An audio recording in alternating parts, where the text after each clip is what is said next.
Hello, it's your boy, Abrante the Creator, and you're live on the Madman Podcast. Today we are going to be discussing a comment Maccasio made when he went on NTV to talk about his Shikena track. So on the said interview, he made a comment about Double T, that Double T is not just a common rapper, but he's a second-hand phone dealer. And I was thinking about what he said, and it kind of worried me because I know every big man starts small. I mean, the famous Kennedy Japan that we all know how rich he is today was once a taxi driver in the streets of New York. I mean, the Despite Group of Company CEO, once upon a time a CD seller, Kejitia. And even Maccasio himself, before he discovered his talent, he was a mechanic before he discovered the talent and became famous. So why is he pointing out someone's side hustle? I mean, if you're into the business of entertainment, you should have side hustle, because there are other artists that have side hustles. Sarkodie started his brand as a side hustle.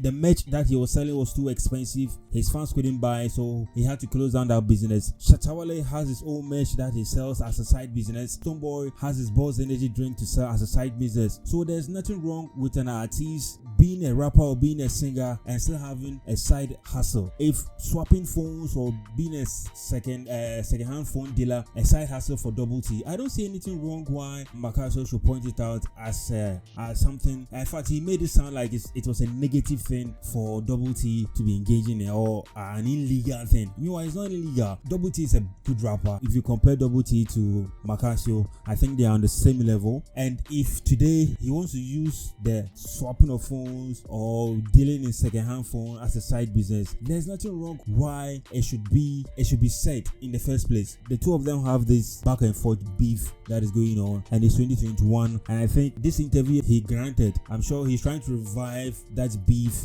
between himself and Double T, just to keep the industry entertained, and which I like. But sometimes there are some comments that you should make and you should think about it before you make. You shot yourself in the foot by saying that, because you also started small. You didn't even start as a phone dealer but as a mechanic. Don't forget that one of the highest paying business is selling of phones, because phones, those who manufacture phones says that phone sells more than even cars or even houses. So if he's swapping phones or dealing in phones, it's a smart business move on his part. I think he can even use the revenue from that angle to support his studio wear, to install, organization of programs and all that stuff. I think Maccasio had it wrong on this one. So that's my opinion on this particular comment that he made. It's been your boy Abrante the Creator. See you same time next time. I'm out.